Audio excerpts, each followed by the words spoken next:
Boa tarde. Pessoal, a internet está bem ruinzinha aqui hoje, viu? Tô apanhando para conseguir conectar aqui com vocês, mas acho que agora foi. Boa tarde, pessoal, tudo bem? Mais uma live do Papo Glaucoma para tirar as dúvidas de vocês aqui hoje. Como vocês estão vendo, eu ainda estou com a minha conjuntivite aqui nesse olho, que ainda tá mais inchadinho que o outro, mas nada que um bom filtro não resolva, né, gente? Aliás, eu queria aproveitar para pedir desculpas para todos os pacientes que tinham consulta essa semana e que eu tive que desmarcar em cima da hora todo mundo, porque obviamente não dá para atender desse jeito e passar conjuntivite para todo mundo. Então eu tive que cancelar minha agenda inteira dessa segunda. Foi uma confusão porque tinha vários pacientes que vinham de fora do Rio, tinha paciente de fora do país. Então eu queria aproveitar aqui esse momento da live para agradecer a todo mundo que compreendeu e todo mundo que me mandou mensagem aí desejando melhoras. Agora já tá quase bom já, o olho já tá um pouquinho mais clarinho, mas vamos lá começar nossa live ao que interessa, que é tirar as dúvidas de vocês. Começando aqui... Ih, gente, esse filtro não tá bom, não. Pronto, foi. Vou começar aqui respondendo... não, antes de tudo, ainda não me apresentei para quem é novo aqui, né? O meu nome é Samantha Vasques, eu sou oftalmologista, especialista em glaucoma e catarata do Rio de Janeiro, e tô aqui para tirar as dúvidas de vocês sobre o glaucoma, ajudar vocês a manterem a doença controlada e, com isso, enxergando pela vida toda. Eu vou começar respondendo, na verdade são duas perguntas sobre o mesmo tema que o pessoal me mandou aqui, deixa eu ver quem foi. A Cristiana Rodrigues e também o Loyola Carneiro. Eles dois perguntaram sobre um tipo de tratamento que é a ciclofotocoagulação. Como é um tratamento que eu falo pouco aqui, eu vou aproveitar, enquanto vocês que estão aqui ao vivo estão me mandando as dúvidas de vocês, eu vou aproveitar para responder a perguntinha deles. O Loyola perguntou aqui sobre o tratamento de micropulso transescleral, que é a ciclofotocoagulação, e a Cristina perguntou se esse tratamento pode ser feito nos dois olhos no mesmo dia. Então vamos lá conversar um pouquinho sobre o que é esse tratamento de ciclofotocoagulação para o glaucoma. A ciclofotocoagulação é um tipo de tratamento a laser, mas ele é bem diferente de todos os outros lasers usados no tratamento do glaucoma.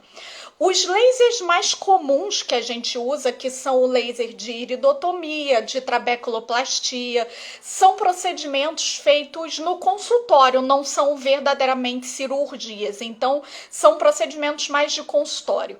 A ciclofotocoagulação, ela é diferente, ela é um laser um pouco mais invasivo e que a gente já considera mais como um procedimento cirúrgico. A gente normalmente faz no centro cirúrgico e com anestesia. Então a ciclofotocoagulação é um laser um pouco mais invasivo do que os outros tipos de laser que a gente usa para tratar o glaucoma, tá?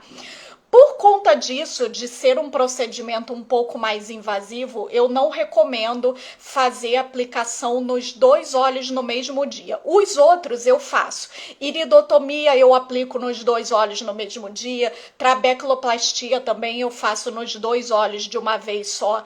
A ciclofotocoagulação é o único laser que eu não recomendo ser aplicado nos dois olhos de uma vez só, por ser um procedimento um pouco mais invasivo e que tem riscos mais significativos do que os outros procedimentos a laser que são feitos no consultório, tá?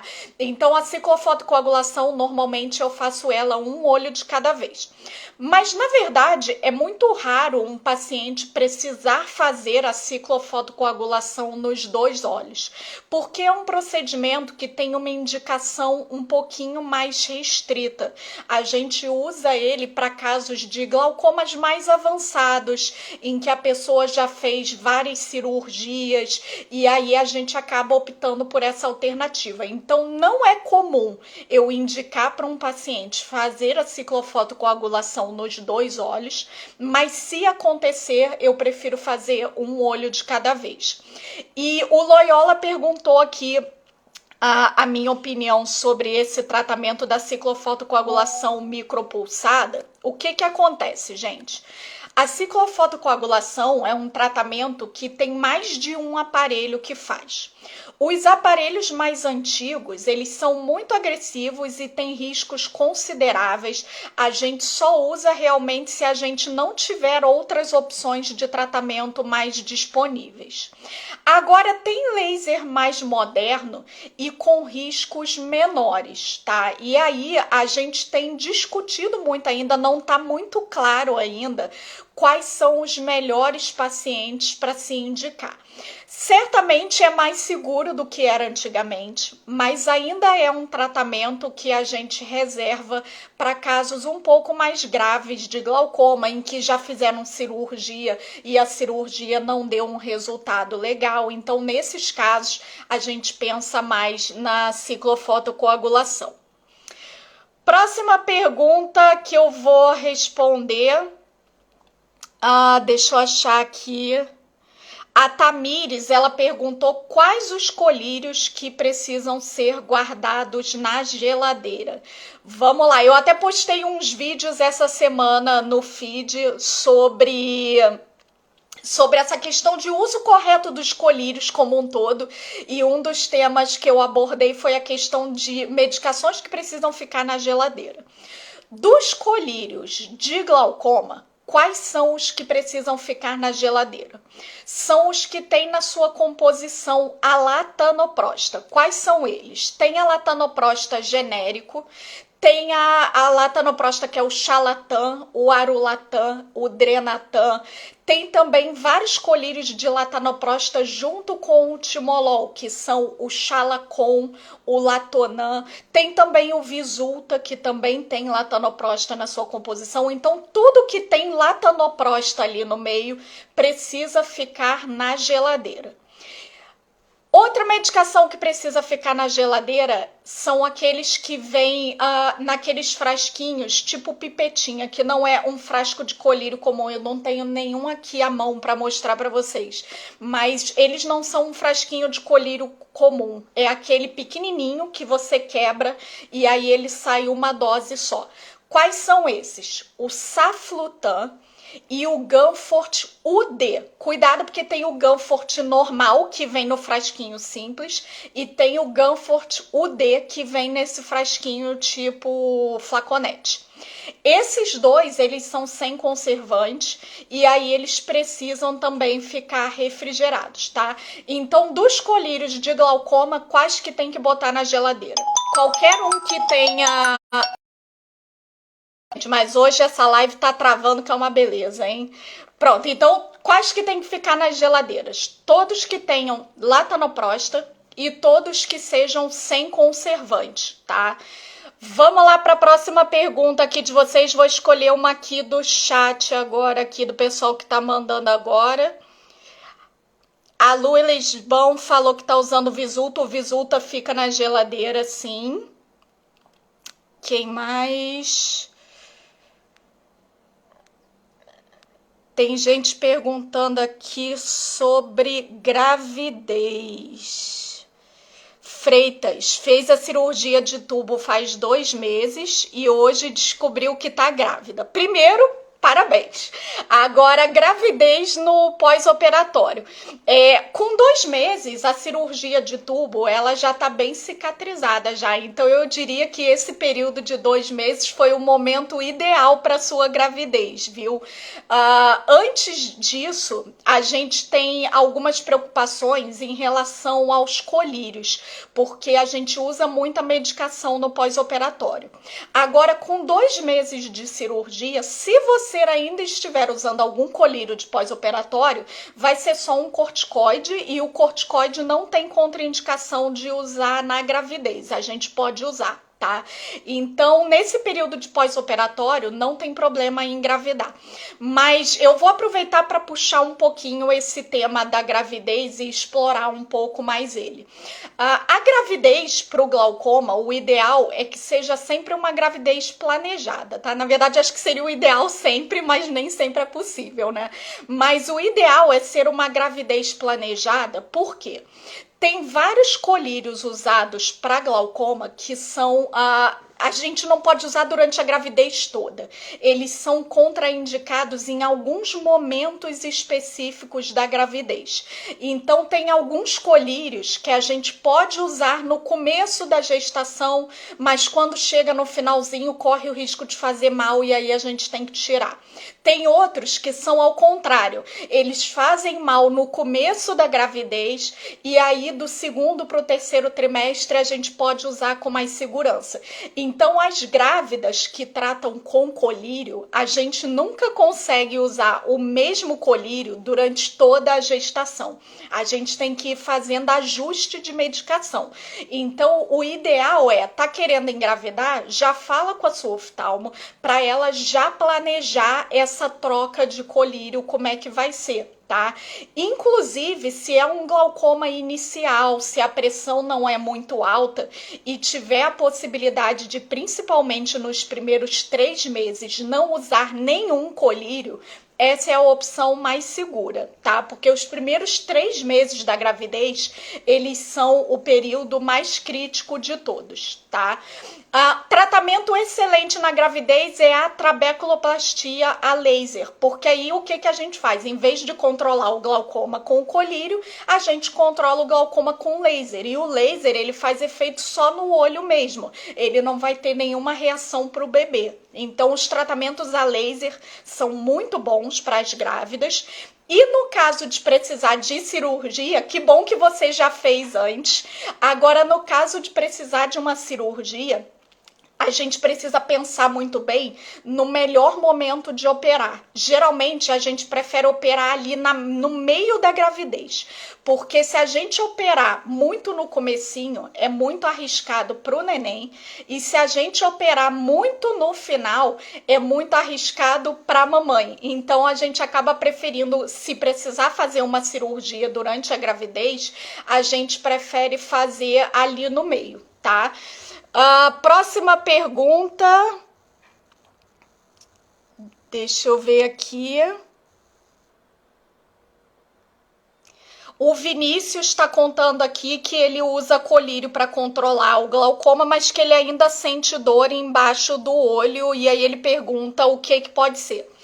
Gente, vocês fazem muita associação de o olho doer e ser por conta do glaucoma.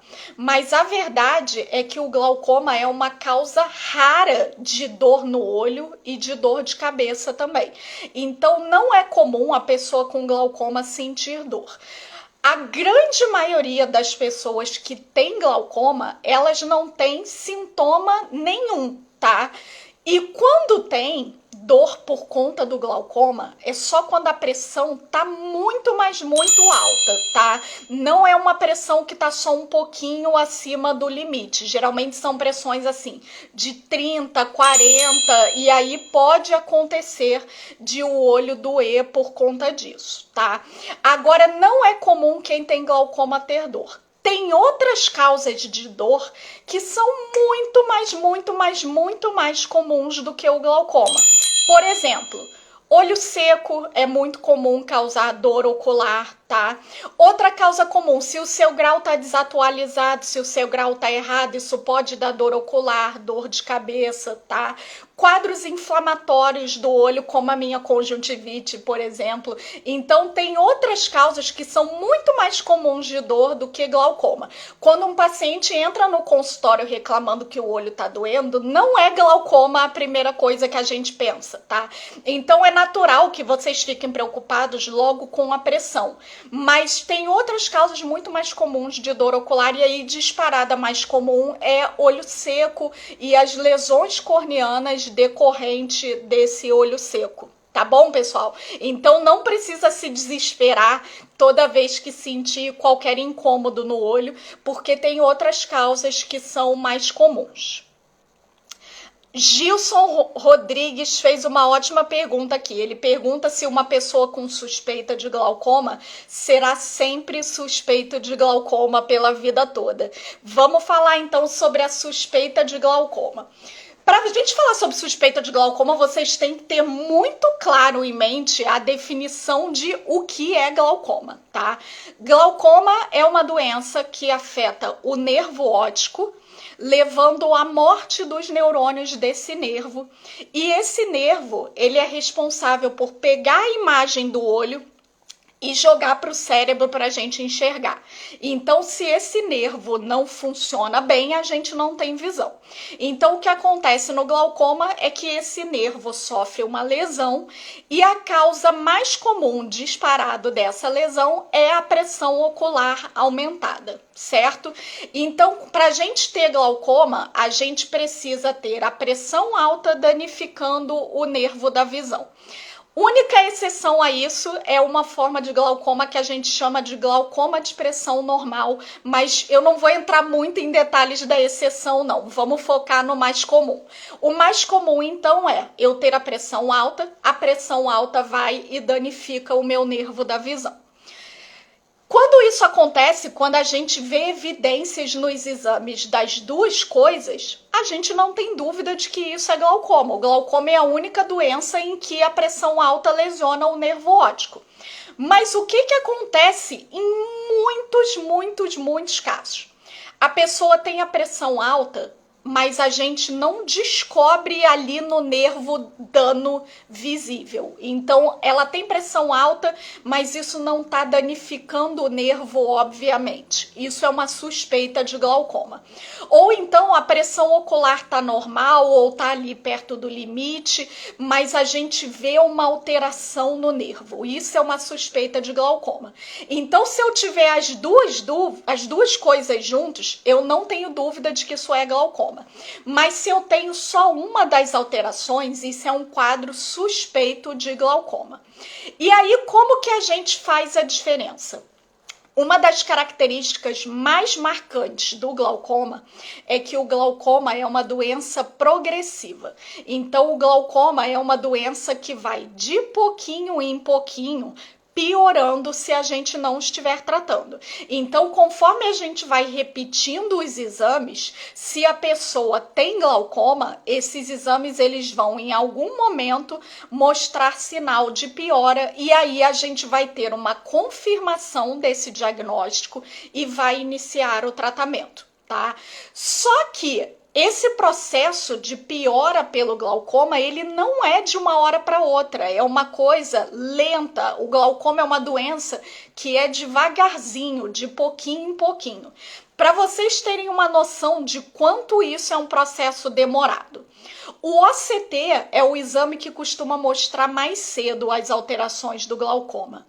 Em média, para a gente detectar sinais de piora no OCT, a gente leva de 2 a 3 anos. Anos, tá bom, pessoal? No campo visual, ou seja, na visão, a gente leva, em média, 4 a 5 anos para detectar piora. Então, mesmo que a pessoa tenha glaucoma, a gente vai precisar de muitos anos acompanhando para tirar essa dúvida se tem glaucoma ou não.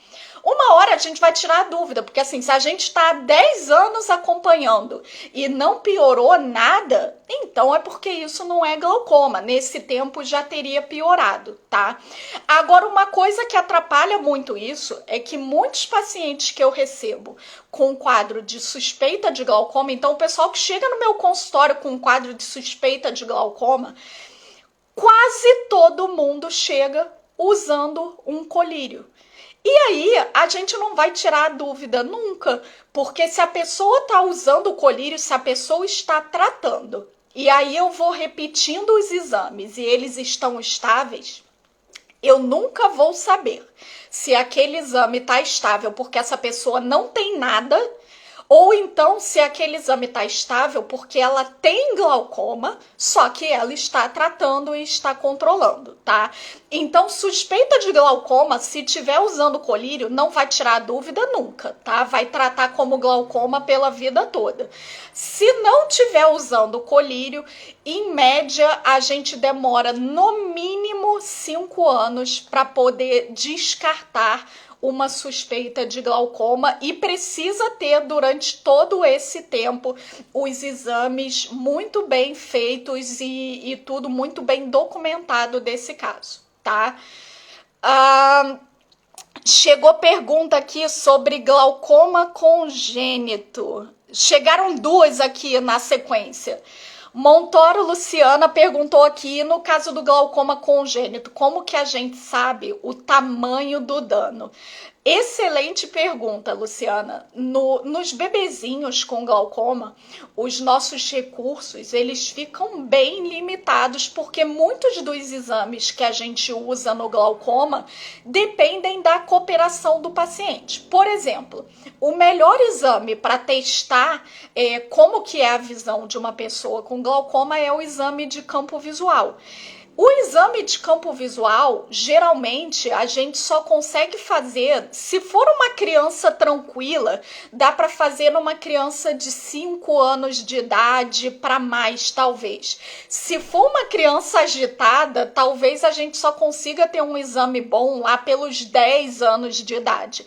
Então, se a gente pensa de função visual, a gente só consegue ter uma certeza mesmo de como tá a visão depois que essa criança já está maior e já consegue fazer exames que quantifiquem melhor isso. Até lá, o que a gente pode fazer para ter uma noção da visão? Se for um bebê muito novinho, a gente tem a possibilidade de fazer um exame chamado ERG. Na verdade, confundi o nome, desculpa. É o PEV que a gente usa para isso. Mas a função dele é muito restrita. Ele basicamente só diz se tem um pouco de visão ou não. Então, a gente não consegue muito bem quantificar a visão nos recém-nascidos, tá? Se já é uma criança um pouquinho maior, assim, um bebezinho de 1 aninho, mesmo que não seja uma criança alfabetizada, não é só aquele teste das letrinhas que a gente tem para detectar a visão, não, tá? A gente consegue detectar mais ou menos a visão até de bebês, de meses até 1 aninho de idade, através de um exame em que a gente segura umas placas com umas listrinhas e aí a gente observa a atenção do bebê focando naquele desenho. Então, mesmo em bebê que não fala, que não conhece as letras, a gente consegue ter uma noção da visão. Só que o problema do glaucoma é que ele tira muito a visão periférica e isso a gente só vai realmente quantificar muito bem depois que essa criança já tiver com uns 5, 10 anos de idade. Então, para ter uma noção mais precisa de quanto que foi preservado e quanto que foi perdido, a gente só vai ter uma noção mais fidedigna com a criança maior. Mas a gente consegue ter alguns indícios por aspecto de nervo, por esse exame que eu falei que mostra essas tabelas listradinhas para o bebê, dá para ter uma noção de como é aquela visão, tá? Chegou outra pergunta aqui sobre glaucoma congênito, que agora passou aqui, a Tamires. Ela tá dizendo que o filho dela tem 15 anos e tem glaucoma, e aí ela pergunta se ele já nasceu assim. Vamos fazer uma diferenciação aqui entre 2 tipos de glaucoma diferentes, que são o glaucoma congênito e o glaucoma juvenil. A gente traça um limite de idade aí, que é o limite de 4 aninhos de idade. Até 4 anos de idade, a gente considera isso como um glaucoma congênito. De 4 anos de idade até ou 30 ou 40, tem um pouco de controvérsia nisso, a gente considera isso um glaucoma juvenil, que é o glaucoma que atinge o paciente jovem. Então, principalmente dos 4 aos 30, a gente considera isso um glaucoma juvenil. O glaucoma juvenil ele tem um componente genético muito importante, mas ele não é uma doença que vem do nascimento. Então, quando a gente tem um glaucoma primário, quais são eles? Glaucoma juvenil, glaucoma primário de ângulo aberto, glaucoma primário de ângulo fechado. A gente nasce com a tendência genética de ter a doença, mas a gente desenvolve ao longo da vida. Então, nessa faixa do glaucoma juvenil de 4 aos 30, a pessoa nasceu com a genética, mas ela não nasceu com a doença. E aí, ao longo da vida, a doença se desenvolve. Então, é um pouquinho diferente do glaucoma congênito, em que o bebê realmente já nasce com uma má formação e que aí vai desenvolver glaucoma. Próxima pergunta. Sigo por aí. Aumento de escavação do nervo óptico é considerado glaucoma? O aumento de escavação, ele é a principal alteração do nervo óptico causada pelo glaucoma. Então eu falei agora há pouco, não sei se você já estava aqui ou se você entrou depois, que o glaucoma é a junção de pressão alta com lesão no nervo por causa dessa pressão. Se a gente vê o aumento de escavação, ele é a lesão de nervo mais comum associada ao glaucoma. Então todo mundo que tem aumento de escavação tem suspeita de glaucoma. E aí a gente precisa acompanhar, investigar para tirar a dúvida se isso é glaucoma ou não. Porque um monte de gente, uma quantidade muito grande, já nasce com a escavação grande sem ser doença. A gente chama isso de aumento fisiológico de escavação, que é quando a pessoa nasceu com a escavação do nervo grande, mas ela não tem doença nenhuma, ela é perfeitamente saudável. Isso é tão comum que todo santo dia da vida de todo oftalmologista tem alguém com aumento de escavação. 5% da população tem aumento de escavação. Isso é 1 em cada 20 pessoas. Então é extremamente comum ter aumento de escavação. Algumas pessoas são glaucoma, muitas não são. Muitas têm o aumento fisiológico de escavação, que não é doença e que a gente faz somente um acompanhamento nesses casos. Mais uma perguntinha aqui, deixa eu caçar aqui que chegou aqui de pergunta de vocês.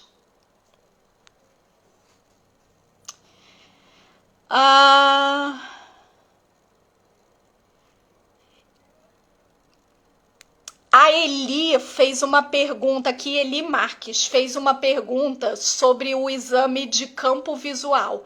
Ela pergunta por que o campo visual às vezes dá diferente. Deixa eu ver se eu entendi sua pergunta, Eli, mas eu acho que o que você quis dizer é que conforme você vai repetindo o exame, cada vez ele dá de um jeito, né?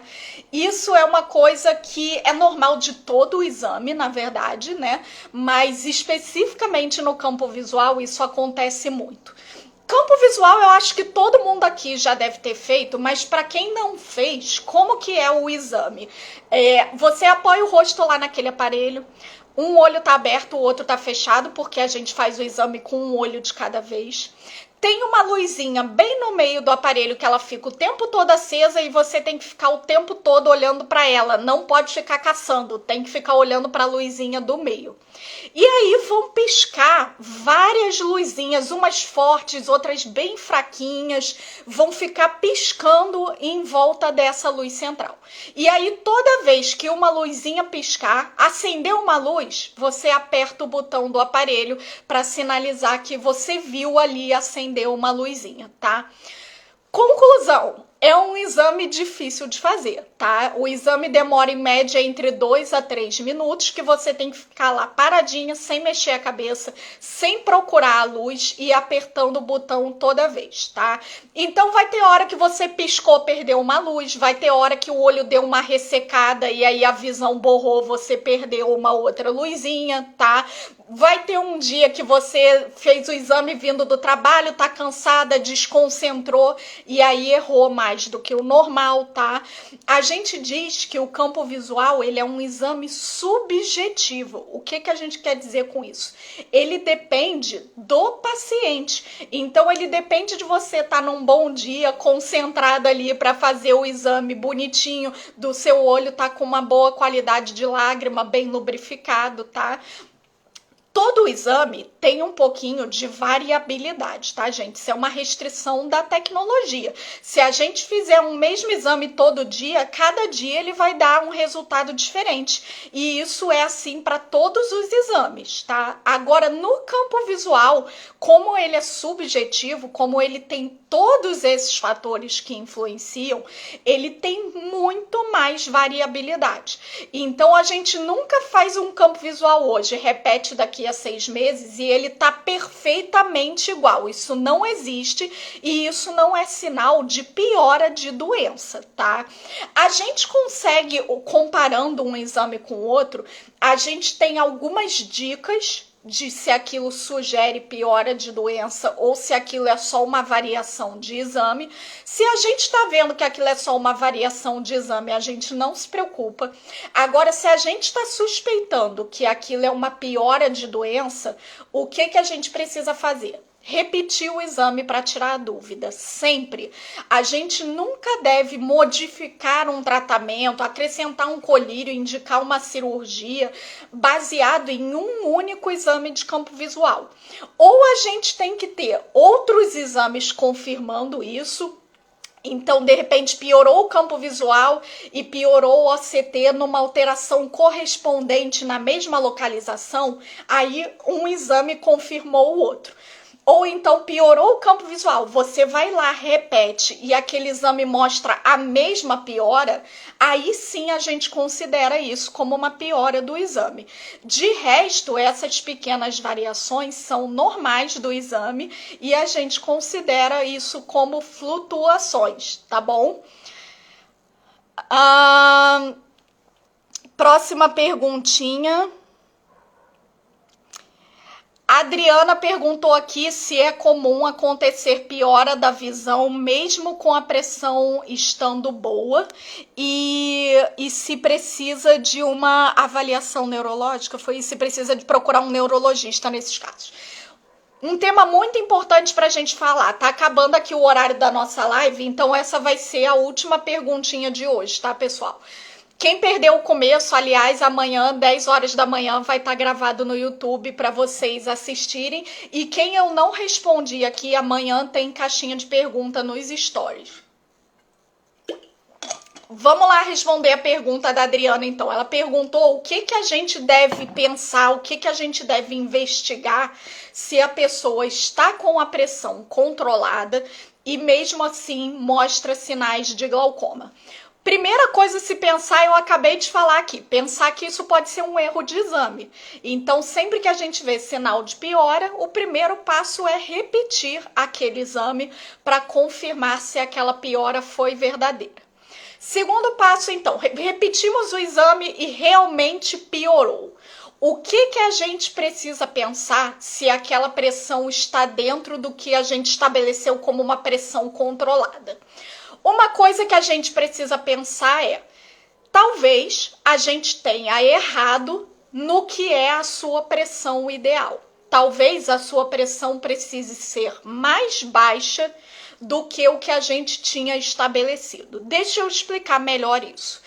No tratamento do glaucoma tem um conceito que a gente chama de pio-alvo. Pio é pressão intraocular. Alvo é o quanto que a gente quer. Então, pressão-alvo é o quanto eu quero que seja a pressão de cada um dos meus pacientes. Não tem número mágico.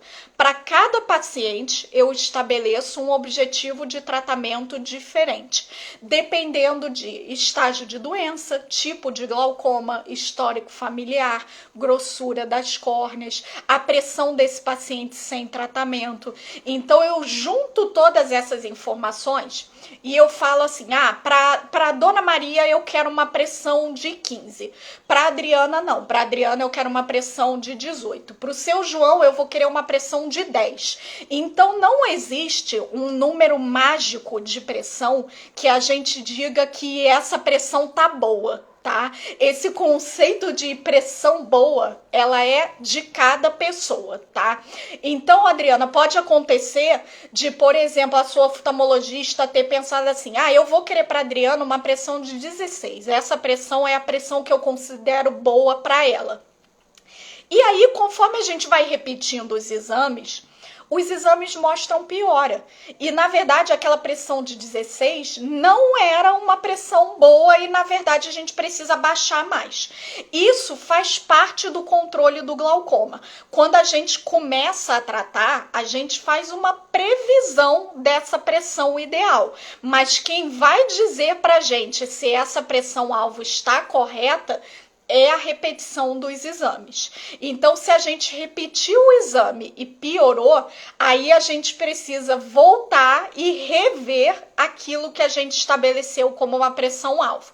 Então, de repente, eu achei que uma pressão de 18 seria suficiente para um determinado paciente e os exames me mostram que não é suficiente e que a gente precisa fazer um ajuste. Isso é normal do acompanhamento do glaucoma. A gente precisa o tempo todo estar fazendo ajustes de tratamento de acordo com o que os exames vão dizendo pra gente sobre aquela doença. Então, esses ajustes são normais.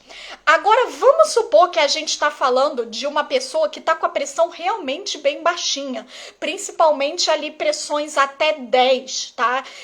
Pressões até 10, em geral, a gente espera que sejam suficientes para controlar o glaucoma em qualquer pessoa, independente de todos esses fatores. Então, se a gente está com um paciente ali que está sempre com pressão até 10 e mesmo assim o glaucoma mostra piora, aí a gente precisa se fazer algumas perguntas um pouquinho diferentes. Primeira pergunta, será que esse diagnóstico está certo?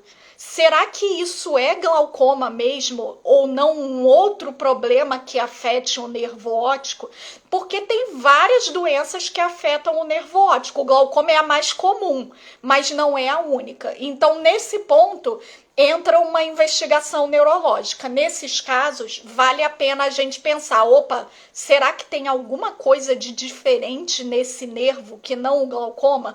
Essa investigação, muitas vezes ela é feita em conjunto da oftalmologista com uma neurologista, tá? Porque é uma investigação que envolve aí as duas especialidades. Outra coisa que a gente precisa se perguntar nesses casos, pressão de 10 e o glaucoma piorando. Será que esse paciente tem alguma doença do coração, das veias do pescoço, alguma coisa que esteja indiretamente refletindo no olho? Então, outra coisa que vale a pena nesses casos é fazer uma investigação cardiovascular. Então, esses pacientes que estão com pressão até 10 e mesmo assim os exames pioram, eu sempre faço uma investigação cardiológica e uma investigação neurológica, dependendo do tipo de alteração dos exames, ela também é válida. A cardiológica eu faço para todos nessa situação. Na verdade, para todos os meus pacientes de glaucoma, eu sempre recomendo irem ao cardiologista uma vez por ano.